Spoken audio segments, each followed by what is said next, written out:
semuanya, perkenalkan nama saya Sisela Herna. Saya dari Prodi Pendidikan Kewarganegaraan, kelas A15. Di sini saya membahas tentang demokrasi. Seiring berjalannya waktu, demokrasi di Indonesia banyak mengalami berbagai perkembangan, dari zaman Orde Lama menuju Orde Baru.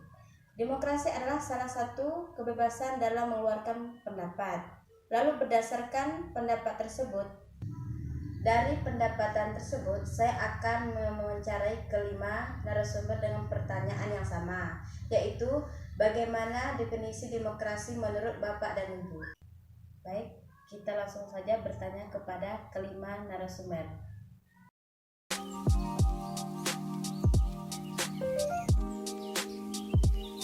Menurut saya, demokrasi itu kan kebebasan orang mengeluarkan pendapat, mengeluarkan ide di depan publik, entah secara tertulis dan secara lisan.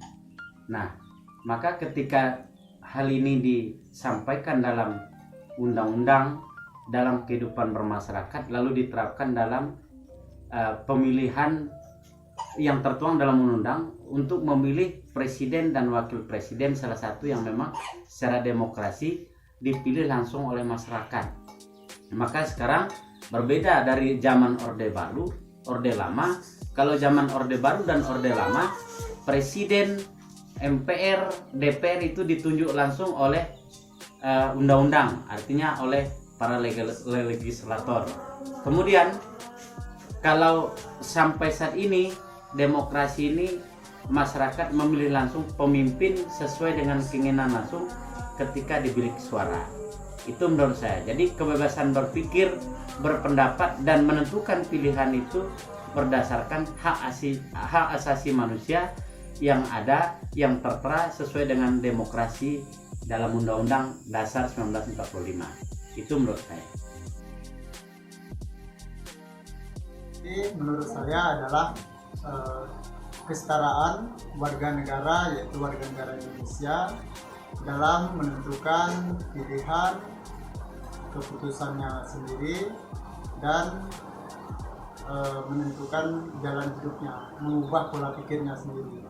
Contoh dalam pemilihan kepala daerah misalnya, kita diberikan hak untuk memilih calon yang sudah ditentukan oleh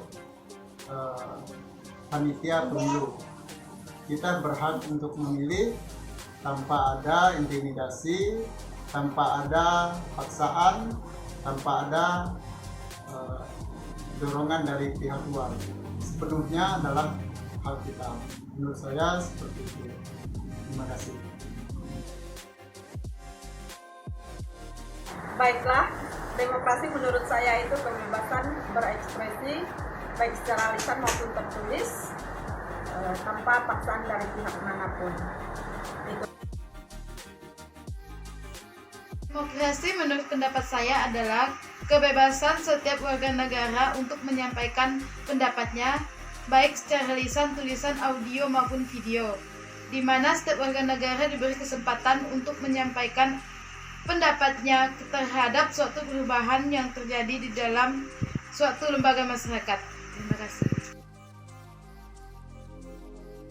Baik, menurut saya demokrasi itu adalah hak yang setara bagi seluruh warga masyarakat dalam pengambilan keputusan, di mana demokrasi itu mengizinkan seluruh warga negara berpartisipasi baik secara langsung maupun perwakilan dalam perumusan, pengembangan, pembentukan hukum tatanan negara. Jadi demokrasi itu adalah kebebasan bagi seluruh warga masyarakat untuk menyampaikan pendapat baik secara langsung maupun tidak langsung. Itu menurut saya.